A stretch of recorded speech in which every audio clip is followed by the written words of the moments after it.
من يهده الله فلا مضل له ومن يضلل فلا هادي له أشهد أن لا إله إلا الله وحده لا شريك له وأشهد أن محمدا عبده ورسوله أما بعد.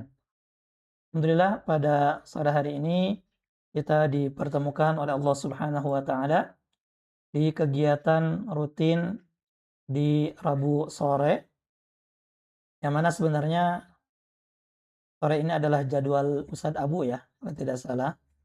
Namun karena saya insya Allah pekan depan ada kegiatan daurah di Malang, jadi saya minta kepada Ustadz Abu untuk gantian dulu ya. Jadi sore hari ini oleh saya, Rabu depan insya Allah oleh Ustadz Abu Khansa. Baik, alhamdulillah di pertemuan sebelumnya kita telah membahas 2 bab dari kitab salat. Kita telah membahas tentang muqaddimah kitab salat, tentang pengertiannya, tentang keutamaannya, dan juga tentang wajibnya salat 5 waktu.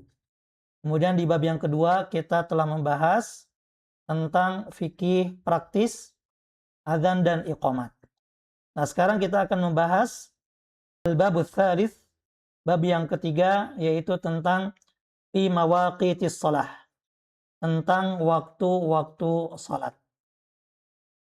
Ini termasuk bab yang penting karena berkaitan dengan salah satu syarat sahnya salat, yaitu masuknya waktu salat. Dan sebagian ulama seperti Imam Malik rahimahullah taala menjadikan bab ini adalah bab pertama dari kitab fikih atau dari kitab fikih salat sebelum kitab thaharah. Nah, itu ya. Makanya ini menjadi perhatian yang sangat besar dari para ulama tentang pentingnya menjaga waktu salat ini. Gitu ya. Dan hal ini juga mengajarkan kepada kita pentingnya disiplin. Ya, di antaranya dalam melaksanakan ibadah kepada Allah Subhanahu wa taala. Di sini dijelaskan as-salawatul mafruḍat khamsun fil yaumi wal lailah. Salat wajib itu ada 5 sehari dan semalam. Gitu ya. 5 salat ini berbeda dengan keyakinan sebagian kelompok sesat. Ya, seperti orang-orang Syiah. Orang-orang Syiah itu membagi waktu salat bukan 5, tapi menjadi 3. Gitu ya. Seperti itu. Yaitu zuhur dan asar, kemudian maghrib dan isya, lalu subuh. Nah, ini menyelisihi ijma', kesepakatan kaum muslimin bahwasanya salat itu atau salat wajib itu ada 5. Gitu ya, seperti itu. Likulli salatin minha waqtun muhaddadun haddadahu asy-syara'. Di mana setiap salat tersebut itu memiliki waktu yang telah ditentukan oleh syariat. Nah, jadi pelaksanaan salat 5 waktu itu tidak bisa dikerjakan sembarang waktu. Namun harus dikerjakan sesuai waktu yang ditentukan oleh syariat. Dalam Al-Quran surah An-Nisa ayat 103, Allah Subhanahu wa taala berfirman, "Innas salata kanat 'alal mu'minina kitaban mawquta." Sesungguhnya salat itu adalah kewajiban yang telah ditetapkan waktunya atas orang-orang yang beriman. Gitu ya. Yakni mafruḍan fi awqatin muhaddadah.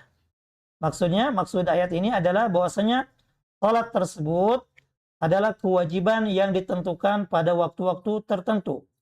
Fala tujzi'us salatu qabla dukhuli waqtiha. Maka tidak sah mengerjakan salat sebelum waktunya tiba. Makanya nanti akan dijelaskan di pembahasan berikutnya tentang syarat-syarat sah salat, itu diantaranya adalah telah memasuki waktunya. Maka kalau ada orang yang mengerjakan salat sebelum waktunya, ya, maka salatnya tidak sah. Gitu ya.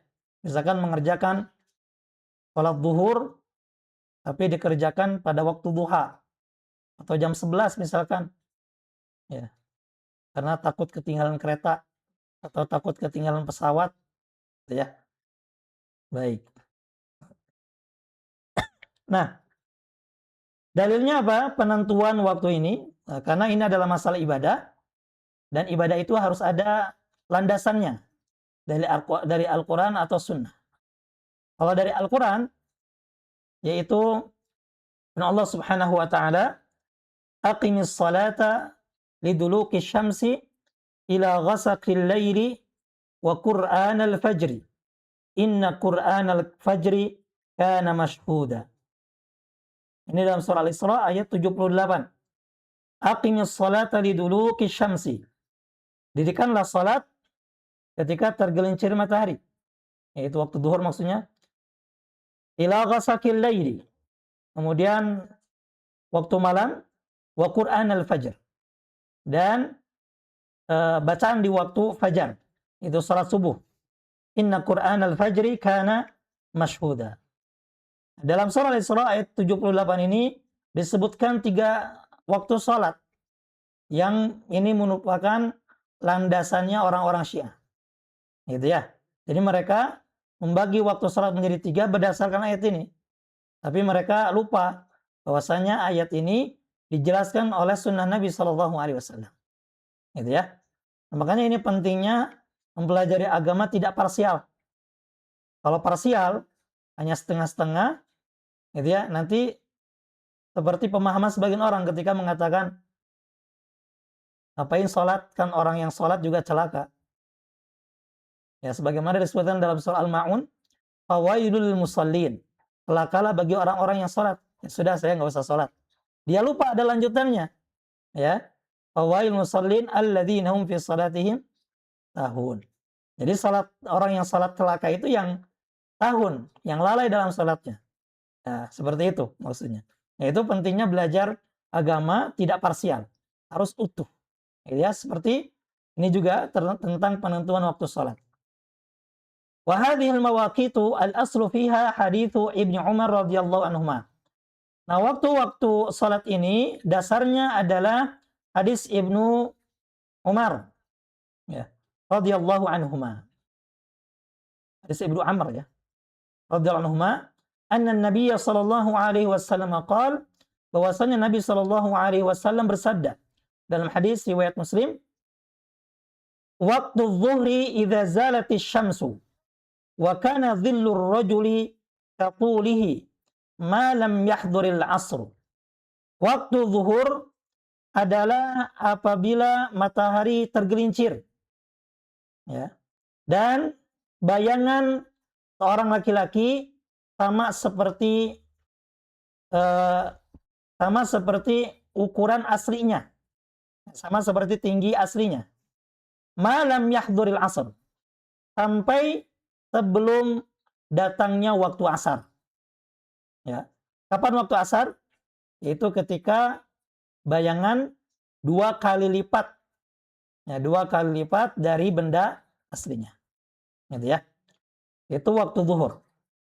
Wa waktul asri malam tasfur syamsu. Sedangkan waktu asar berarti dimulai dari setelah berakhirnya waktu zuhur, itu ketika bayangan sesuatu 2 kali lipat dari benda aslinya sampai matahari menguning, atau yang biasa disebut apa? Mega, ya. Mega mendung, ya, bukan mega mendung. Ya, mega layung, ya, kalau bahasa Sundanya. Gitu ya. Mega mendung mah apa? Ya, saya ingatnya itu. Baik. Kemudian wa waktu salatil maghribi malam yaghibis syafaq. Sedangkan waktu salat maghrib adalah selama asyafaq, yaitu mega yang warna kuning itu, ya, sebelum hilang. Ya, jadi kalau sudah waktunya gelap, ya, itu berarti sudah keluar dari waktu maghrib.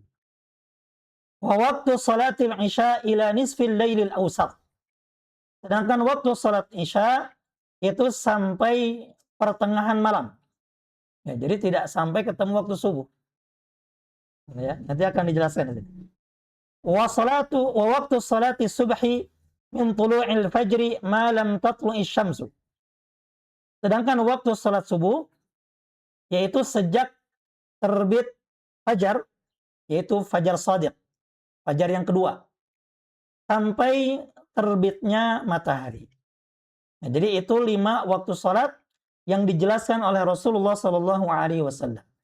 Kemudian di sini dijelaskan waktu salat 5 waktu tersebut satu persatu. Yang pertama, waktu salat zuhur. Fasalatu zuhri yabda'u waktuha bizawali syamsi. Maka salat zuhur itu dimulai ketika waktu tergelincirnya matahari. Ya. Yaitu kapan? Ai mailuha an kabidi syamsi ila jihatil maghrib. Yaitu condongnya matahari atau tergelincirnya matahari dari tengah-tengah langit menuju ke barat. Gitu ya. Jadi dilihat saja matahari itu ya, kalau sudah di tengah-tengah kemudian dia bergeser ke arah barat. Gitu ya. Seperti itu. Kemudian di sini dijelaskan wa yamtaddu waqtuha ila an yasira dhillu kulli syai'in mithluhu fitul. Dan waktunya itu berlangsung ya sampai bayangan segala sesuatu itu tingginya sama. Gitu ya. Itu waktu asar ini ya, tadi Afan salah menyebutkan. Ya. Jadi waktu zuhur itu adalah sejak tergelincarnya matahari sampai bayangan sesuatu sama dengan bendanya. Afan, tadi keliru. Ya. Nah, jadi waktu asar justru dimulai dari apa? Nah, dari bayangan segala sesuatu sama persis. Karena waktu zuhur biasanya nggak ada bayangan. Karena matahari ada di tengah-tengah. Berarti geser sedikit baru dimulai waktu zuhur. Kemudian wa yustahabbu ta'jiluha fi awwali waqtiha. Kemudian dianjurkan untuk mengerjakannya di awal waktu. Dan ini berlaku untuk setiap sholat. Ya, dianjurkan untuk mengerjakan setiap waktu sholat itu di awal waktu. Illa idza shtaddal harru. Kecuali kalau cuaca sangat panas. Maka fayustahabbu ta'khiruha ilal ibrad. Maka dianjurkan untuk mengakhirkan sholat zuhur itu untuk apa sampai mendingin sedikit. Gitu ya. Seperti itu. Maksudnya kalau di sini di catatan kakinya yakni qurba salatil asar. Itu menjelang atau mendekati waktu salat asar. Gitu ya. Seperti itu. Hal ini sebagaimana liqaulihi sallallahu alaihi wasallam, sebagaimana sabda Nabi sallallahu alaihi wasallam, "Idza ishtadda al-harru fa'abridu bis-shalah." Apabila panas semakin memanas, ya, fa'abridu bis-shalah. Maka dinginkanlah atau tunggulah sampai dingin untuk melaksanakan salat. Fa inna shiddatal harri min faihi jahannam. Karena cuaca panas itu berasal dari hembusan api neraka jahanam. Hadis ini diriwayatkan oleh Bukhari dan Muslim. Gitu ya. Seperti itu. Jadi kalau waktu zuhur terlalu panas ya, seperti kalau di Saudi gitu ya, di musim panas cuaca bisa atau suhu bisa sampai 40-45 derajat gitu ya, itu sangat panas, maka dianjurkan untuk menunda waktu sholat sampai agak mendingin. Ya, kalau di kita mungkin tidak terasa ya. Masih kemarau sekarang, kita masih bisa untuk mengerjakan insyaallah pada awal waktu. Gitu ya. Nah, itu berkaitan dengan waktu sholat zuhur. Jadi waktu sholat zuhur dimulai dengan tergelincirnya matahari, kemudian berlangsung sampai bayangan segala sesuatu sesuai dengan benda aslinya. Gitu ya. Kemudian kalau cuaca sangat panas, maka dianjurkan menunggu agak dingin baru kemudian dikerjakan salat zuhur. Gitu ya. Kemudian waktu salat asar. Wa salatul asri yabda'u waktuha min nihayati waktu zuhri. Sedangkan salat asar waktunya dimulai dari akhir waktu zuhur. Kapan akhir waktu zuhur? Ai min sayrurati dhilli kulli syai'in mithluhu. Itu manakala bayangan segala sesuatu sama dengan bendanya. Gitu ya. Wa yantahi bi ghurubis syams. Dan berakhir dengan tenggelamnya matahari. Ya, tenggelamnya matahari itu tadi ketika tadi muncul layung ya kalau kata orang Sunda tadi. Bukan megamendung. Ya. Ai inda akhir isfirar, yaitu ketika berakhirnya itu warna kuning di langit. Wa yusannu ta'jiluha fi awwalil waqt. Dan dianjurkan untuk mengerjakannya dengan segera di awal waktu. Mengapa? Khusus apalagi salat asar ini adalah salat yang disebut dalam Al-Qur'an as-salatul wusta. Itu dalam surah Al-Baqarah ayat 238. Wa hiya as-salatul wusta allati nassallahu 'alaiha fi qoulihi ta'ala. Ya, salat asar ini adalah salat wusta yang disinggung oleh Allah Subhanahu wa taala dalam Al-Qur'an surah Al-Baqarah ayat 238. Allah berfirman, "Hafidhu 'alas salawati was salatil wusta wa qumu lillahi qanitin." Perihalalah atau jagalah salat-salat dan salat wusta. Dan berdirilah kepada Allah dengan khusyuk. Nah, para ulama menafsirkan, dan ini adalah pendapat yang paling kuat, bahwasanya salat wusta yang dimaksud dalam ayat ini adalah salat asar. Selain berdasarkan ayat ini, penegasan tentang pengerjaan salat waktu asar juga dikuatkan oleh Nabi SAW dalam beberapa hadisnya. Di sini dijelaskan, waqad amara an-nabiy sallallahu alaihi wasallam bil muhafadzati 'alaiha. Nabi SAW telah memerintahkan untuk menjaga salat asar ini. Faqala, lalu beliau bersabda, man fatathu salatul asr faka'annama wutira ahluhu wa maluhu. Barang siapa yang tertinggal salat asar, maka seolah-olah telah dicabut keluarga dan hartanya. Ya, jadi seolah-olah dia telah kehilangan keluarga dan hartanya. Bayangkan kalau kita kehilangan anggota keluarga atau kehilangan harta, rasanya bagaimana? Ya, sedih bukan main. Nah, ini Nabi SAW dalam hadis ini menyamakan atau menggambarkan meninggalkan salat asar itu seperti kehilangan anggota keluarga atau kehilangan harta. Jadi membuat seseorang itu rugi sekali. Gitu ya, maka hendaknya kita benar-benar menjaga salat asar. Kemudian bahkan dalam hadis yang lainnya, hadis riwayat Bukhari, Nabi SAW juga bersabda, man taraka salatal asri faqad habita amaluhu. Barang siapa yang meninggalkan salat asar, maka sungguh telah terhapus amalannya. Ini lebih tegas lagi. Nah, ini menunjukkan bahwasanya salat asar ini perlu kita perhatikan. Makanya dalam hadis yang lainnya juga Nabi SAW mengatakan, barang siapa yang menjaga salat al-bardaini, Nabi SAW menyebutnya al-bardaini, ya, salat di dingin, maksudnya salat subuh dan salat asar, maka Nabi SAW menjaminnya dengan surga. Gitu ya. Ini menunjukkan pentingnya menjaga waktu salat asar. Ya. Kemudian di sisi lain juga, mengapa salat asar ini diperhatikan oleh Nabi SAW?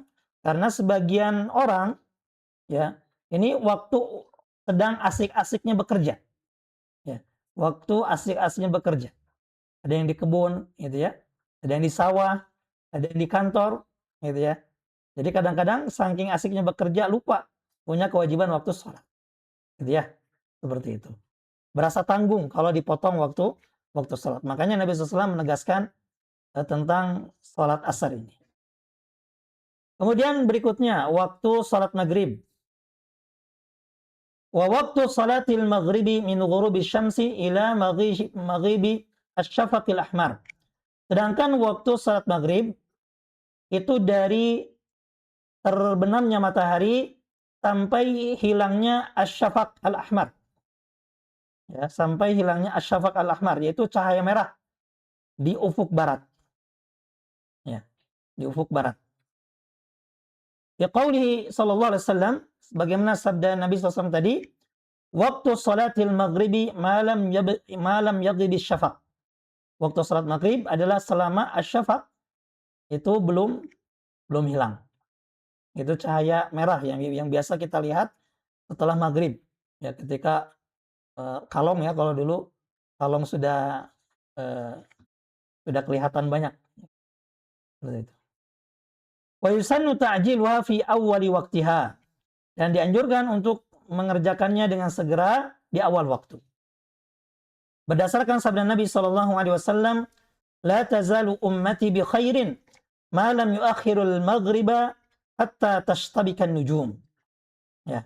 Umatku senantiasa berada dalam kebaikan selama mereka tidak menunda salat maghrib sampai munculnya atau bertebarannya bintang-bintang. Gitu ya. Seperti itu. Ada satu waktu yang diperbolehkan mengakhirkan waktu maghrib. Kapan itu? Yaitu ketika kita haji. Allah mudah-mudahan dimudahkan semuanya ibadah haji. Ya, di Muzdalifah. Itu ketika dari Arafah menuju Muzdalifah, itu dianjurkan untuk mengakhirkan salat maghrib dengan menjamaknya bersama salat isya. Ya, itu justru anjurannya seperti itu. Ya. Makanya disebutkan illa lailatal Muzdalifah lil muhrim bil hajj. Kecuali pada malam Muzdalifah bagi orang yang berihram ketika melaksanakan ibadah haji. Fayusannu ta'khiruha hatta tusalla ma'al isya jam'a ta'khirin. Maka dianjurkan untuk menundanya atau mengakhirkan waktu salat maghrib ya sampai dikerjakan bersama isya jamak ta'khir. Ya, karena sunnahnya seperti itu. Ya, karena sunnahnya seperti itu. Jadi salat maghribnya di Muzdalifah digabungkan dengan salat isya jamak ta'khir. Baik itu salat maghrib. Kemudian berikutnya waktu salat isya. Amma salatul isya fayabda'u waqtuha min baghibis syafaqil ahmar ila nisfil lail. Adapun waktu salat isya itu dimulai ketika syafaq al-ahmar atau warna merah di ufuk barat itu hilang ila nisfil lail. Ya, sampai pertengahan malam. Ya, sampai pertengahan malam. Jadi tidak sampai subuh, tapi sampai pertengahan malam. Bagaimana cara menghitungnya? Ya tinggal dibagi saja. Waktu setelah maghrib sampai subuh. Nah, berarti kalau pertengahannya dari sana dihitungnya. Gitu ya. Seperti itu. Liqaulihi sallallahu alaihi wasallam, berdasarkan sabda Nabi sallallahu alaihi wasallam dalam hadis tadi, waktu salatil isya ila nisfil lailil awsat. Waktu salat isya itu sampai pertengahan malam. Kemudian di sini dijelaskan wa yustahabbu ta'khiruha ila akhiril waqtil mukhtar ma lam takun masyaqqatan. Dianjurkan menunda waktu salat isya atau pelaksanaan salat isya sampai akhir waktu mukhtar. Akhir waktu mukhtar ini adalah waktu yang masih boleh pelaksanaannya. Gitu ya. Selama tidak memberatkan. Jadi kalau misalkan masih bangun sampai menjelang pertengahan malam, gitu ya, itu dianjurkan. Tapi kalau misalkan tidak bisa, ya khawatir misalkan kebablasan, maka sebaiknya di awal waktu saja. Gitu ya, seperti itu. Ini disebut dengan al-atamah. Jadi melaksanakan sholat isya di malam hari atau di menjelang pertengahan malam. Gitu ya. Seperti itu. Kemudian wa yukrahun naum qablaha.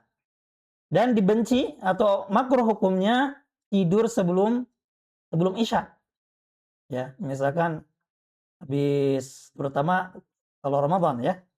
Kan habis buka puasa, kekenyangan, udah sebentar lagi mau sholat isya, tidur.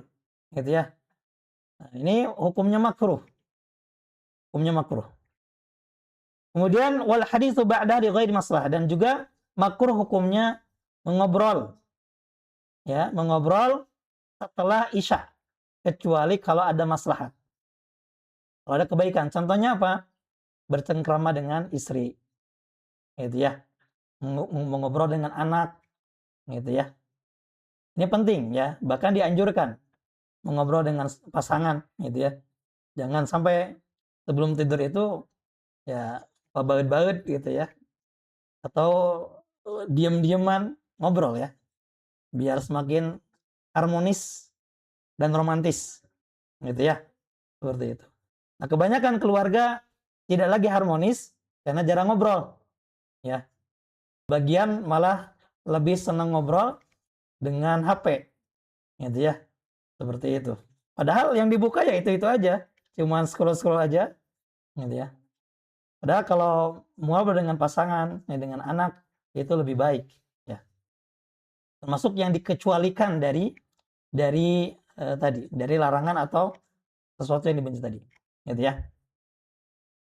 Dalam hadis Abu Barzah radhiyallahu anhu, Nabi SAW atau disebutkan, anna Rasulullah sallallahu alaihi wasallam kana yakrahu an-nauma qabla al-isya wal haditsu ba'daha. Bahwasanya Rasulullah SAW membenci tidur sebelum Isya dan mengobrol setelahnya, gitu ya. Dan mengobrol setelahnya. Kalau nonton bola gimana? Ini lagi musim Pildun ini, Piala Dunia. Gimana? Boleh nggak? Oh, sekarang jadwalnya kapan? Oh, pagi-pagi. Saya nggak tahu ya, saya nggak nonton Piala Dunia ini, gitu ya. Nah, jadi makruh hukumnya ya. Apalagi ini yang tidak bermanfaat bisa jadi haram, atau sesuatu yang maksiat bisa jadi haram, gitu ya. Baik, itu waktu salat Isya. Jadi waktu salat Isya itu dimulai dari akhir waktu salat Maghrib, yaitu hilangnya cahaya merah di ufuk barat sampai pertengahan malam, dan dianjurkan untuk mengerjakannya di akhir waktu yang masih diperbolehkan selama itu tidak memberatkan. Kemudian tadi disebutkan bahwa makruh hukumnya tidur sebelum Isya dan mengobrol setelahnya, gitu ya. Baik, kemudian waktu salat subuh. Wa waktu salatil fajri min tulu'il fajri tsani ila tulu'i syamsi. Dan waktu salat subuh itu dimulai dari terbitnya fajar yang kedua, atau yang biasa disebut juga dengan fajar shadiq. Ya, fajar shadiq. Kalau dalam hadis itu ketika azannya Ibnu Ummi Maktum. Jadi Nabi SAW itu punya dua muadzin, Bilal dan Ibnu Ummi Maktum. Bilal itu azan di azan awal. Sedangkan Ibnu Ummi Maktum itu azan di yang kedua, yaitu salat subuh, waktu salat subuh. Gitu ya. Ila tulu'i syamsi. Nah, waktu salat subuh berlangsung sampai terbitnya matahari. Ya, terbitnya matahari. Kalau setelah terbit matahari, maka sudah keluar dari waktunya. Itu bukan lagi pelaksanaan salat yang pada waktunya, tapi qadha masuknya. Ya. Salat subuh dan duha. Kalau dulu saya waktu kecil dibilangnya subrang, ya, subuh dan berang. Gitu ya. Baik. Wa yustahabbu ta'jiluha idza tahaqqaqa tulu'ul fajr. Dan dianjurkan untuk menyegerakan pelaksanaannya apabila telah terbit fajar atau benar-benar terbit fajar. Dulu pernah terjadi polemik ya tentang waktu salat subuh.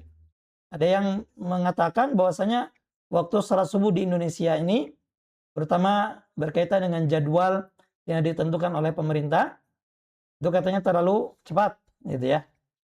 Tapi berdasarkan penjelasan beberapa pakar ya, sebenarnya tidak ada masalah kita mengikuti waktu yang ditentukan oleh DPAG atau pemerintah.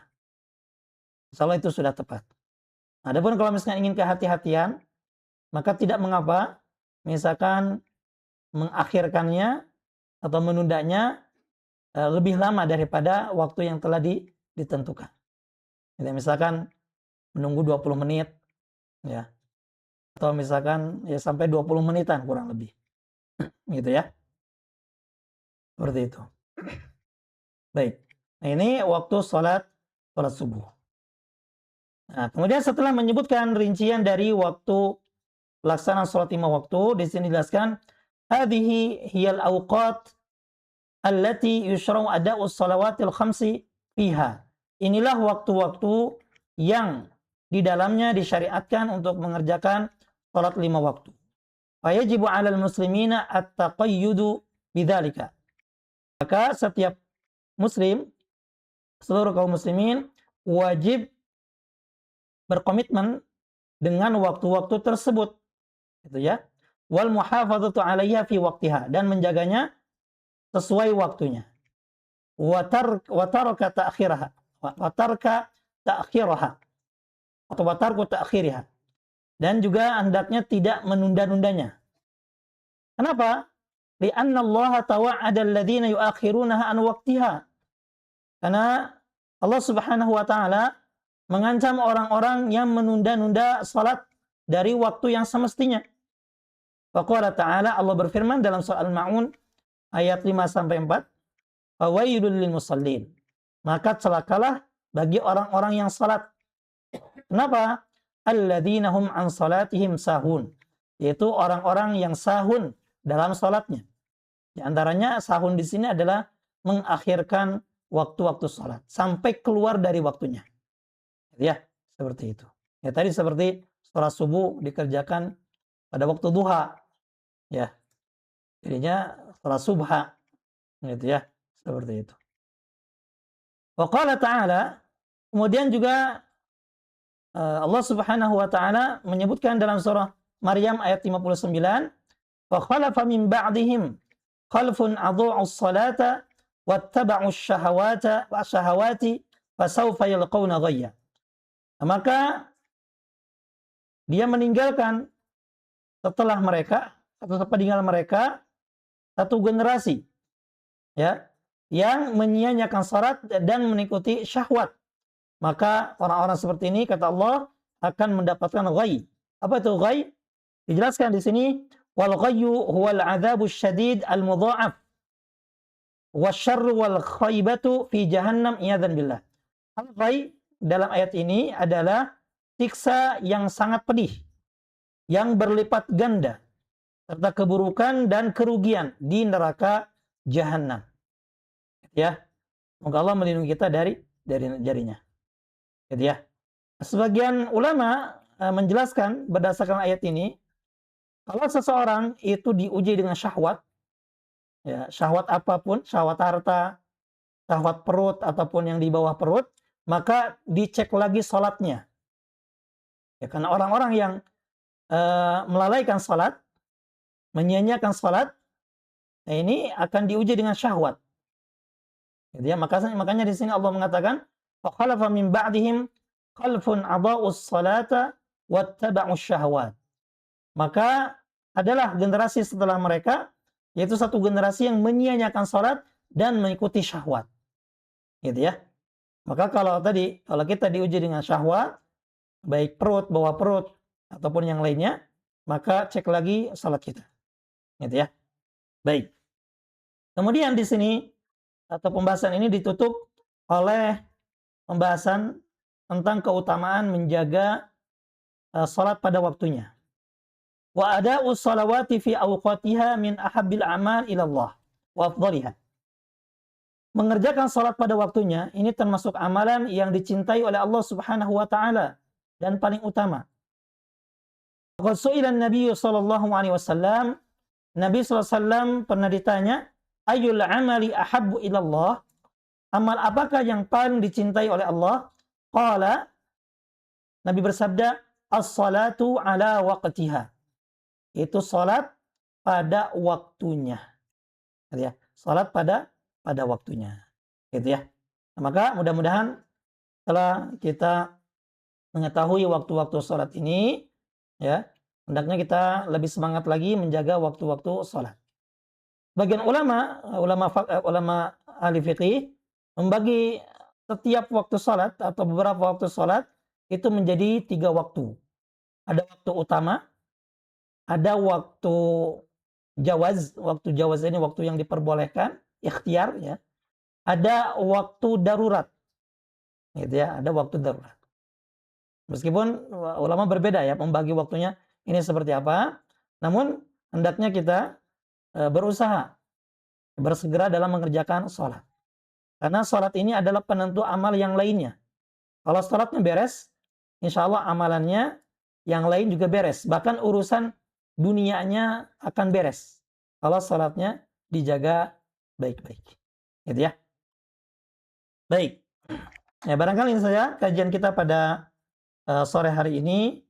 Semoga bermanfaat dan menambah pemahaman kita dalam agama, khususnya berkaitan dengan fikih salat. Itu saja, kita tutup dengan kafaratul majlis. Subhanaka Allahumma wa bihamdik, asyhadu an la ilaha illa anta, astaghfiruka wa atubu ilaik. Wa akhiru da'wana anil hamdulillahi rabbil alamin. Assalamualaikum warahmatullahi wabarakatuh.